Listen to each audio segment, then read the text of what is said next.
13 साल पहले जिस टनल प्रोजेक्ट को पूरा हो जाना था वो आज भी अधूरा पड़ा हुआ है। इसके चलते शासन का करोड़ों रुपए तो खर्च हो गया, साथ ही प्रोजेक्ट भी अधर में लटका हुआ है। कटनी निवासी देवांशु मिश्रा की याचिका पर संज्ञान लेते हुए मध्य प्रदेश हाईकोर्ट ने 13 साल से अधूरे प्रोजेक्ट पर स्टेटस रिपोर्ट पेश करने के निर्देश दिए हैं।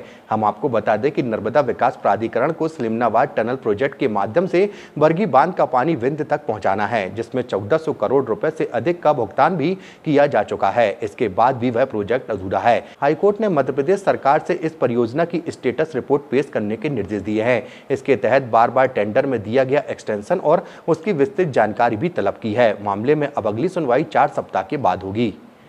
PIL public interest litigation petition हमने फाइल करी थी, आज उसकी सुनवाई थी।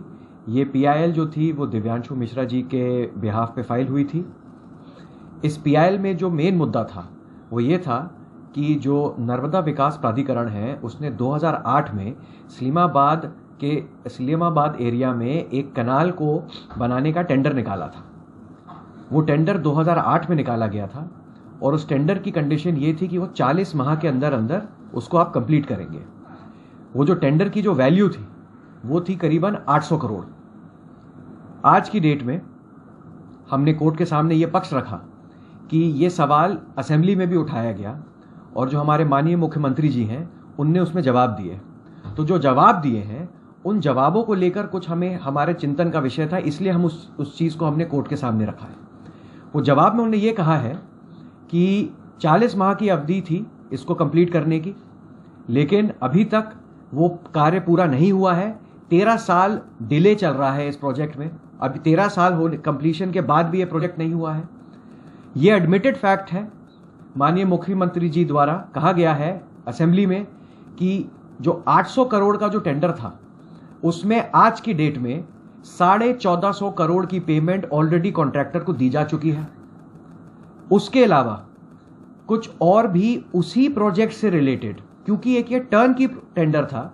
टर्न की टेंडर का ये मतलब होता है कि आप शुरू से लेके एंड तक पूरा टेंडर को कंप्लीट करके देंगे और कोई भी अगर एडिशनल काम होता है तो वो उस प्रोजेक्ट की स्कोप ऑफ वर्क के अंदर आता है। लेकिन असेंबली के जवाब में हमने ये भी पाया कि कुछ ऐसे काम हैं जो स्कोप ऑफ वर्क में थे, लेकिन उसके बावजूद भी और फ्रेश टेंडर्स निकाले गए हैं और पैसा दिया गया है दूसरे कॉन्ट्रैक्टर्स को और उसी कॉन्ट्रैक्टर को जिसने इनिशियली जो टेंडर लिया था। तो हमने ये सारी बातें हमने अपनी याचिका में कही। आज हाईकोर्ट में उसकी सुनवाई हुई।